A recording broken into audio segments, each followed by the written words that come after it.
Donc, c'est 15 toutes petites questions. La première, c'est vos trois plus belles rencontres dans le milieu du sport automobile.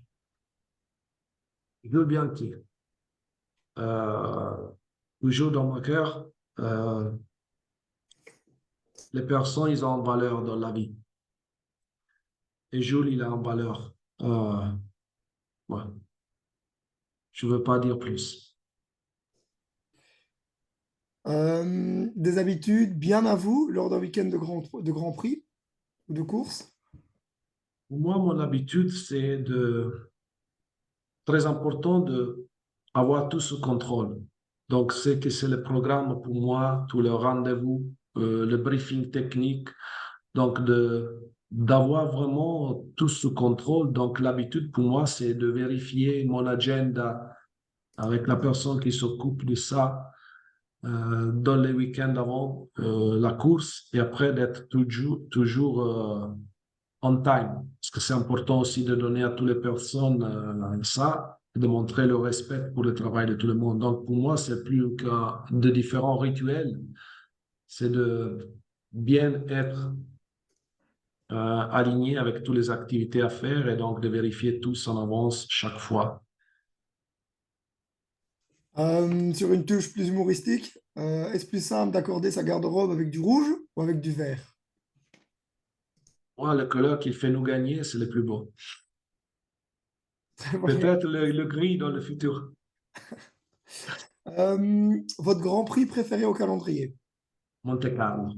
Monte Carlo parce que quand j'étais pas petit, parce que mon premier Grand Prix c'était Imola en 91, mais en 81. En 92, j'étais avec un ami de l'école à Monaco. On avait seulement le billet de train et rien d'autre. On a dormi à côté de cimetière, en face de l'entrée du cimetière, 3 jours. Et on avait une petite place à la pelouse Rocher, que c'est en bas de la Rochère. Et c'était un Grand Prix fantastique avec une bataille entre Ayrton Senna et Nigel Mansell pour toute la course. Mais je me souviens toujours quand je vais à Monaco, où je suis parti. Plutôt circuit urbain ou circuit traditionnel? Circuit traditionnel comme Spa-Francorchamps. En tant qu'Italien, Monza ou Imola? Monza, parce que c'est vraiment le temple de la vitesse. Donc Monza. Votre aéroport préféré? Mon aéroport préféré, il n'y a pas. J'espère un jour d'avoir comme aéroport préféré un aéroport à côté d'une destination touristique pour mes vacances. Donc, choix entre la Grèce, le sud de l'Italie, mais quelque chose qui me va amener avec ma famille et mon petit-fils pour des jours de relax. Vos meilleurs amis dans le paddock? Plusieurs.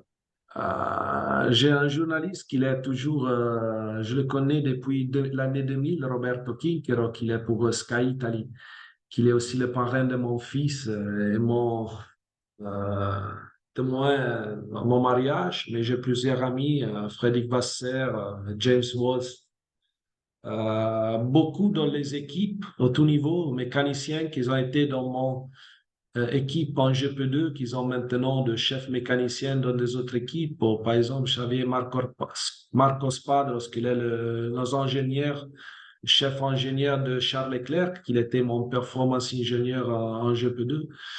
Mais Stefano Dominical aussi, une relation humaine avec lui, pas seulement professionnelle, et c'était pour moi toujours une personne avec qui je peux partager idées, sentiments.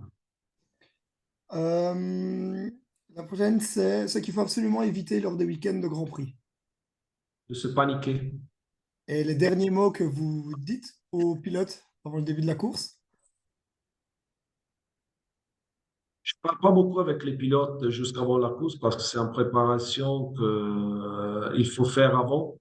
Mais je demande toujours le feedback qu'ils ont dans le tour d'installation après d'aller dans la grille de départ. Parce que ça te donne le feedback si les pilotes se calment ou pas, pas seulement sur le setup de la voiture, il est correct ou pas. Et de là-bas, je pars avec des considérations pour donner la confiance au pilote qu'il peut faire un bon course. Parce que la confiance, c'est la chose plus importante pour les pilotes. Il ne peut pas changer la voiture après la qualif, il peut changer l'attitude mentale du pilote.